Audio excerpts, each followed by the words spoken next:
What is up, everybody? It is Brian with First Shot Tactical, back with another video for you here today. And today we are going to be going over the Magpul cheek riser that can go on an MOE stock that I have for my AK. I would say it's definitely a must-have for any AK build that you have, any kind of cheek riser in general. For an AK, if you're using a higher optic on a mount, so I have my EOTech EXPS, which with the mount here, it does raise it up higher.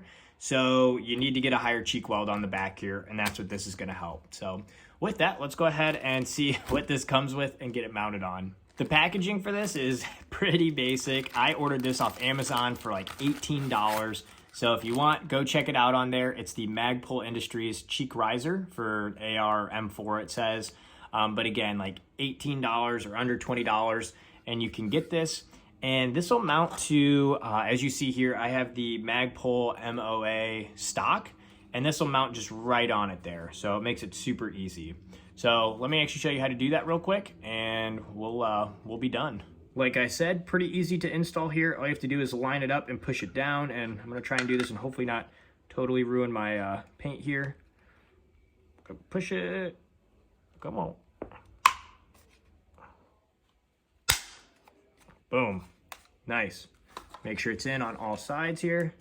Good, now it's in, and you can see it locked into those holes as well as those holes, and that was actually kind of, had to put some force on it, so if you're putting one of these on, you're probably not gonna get it off pretty easy, so just a heads up there.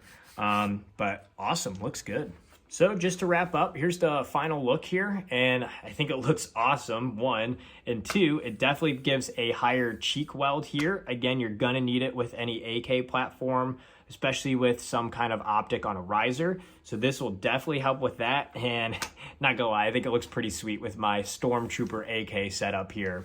So pretty happy with it. I'm excited to get to the range, see if this does help out. Make sure and get a good cheek weld using this optic, and I'll give you guys an update later on that. So with that, hope this is helpful. If it was, like and subscribe to the channel. If you got questions, let me know down below as well. Always happy to help. And until next time, have fun shooting, and we'll see you soon. Thanks, everybody.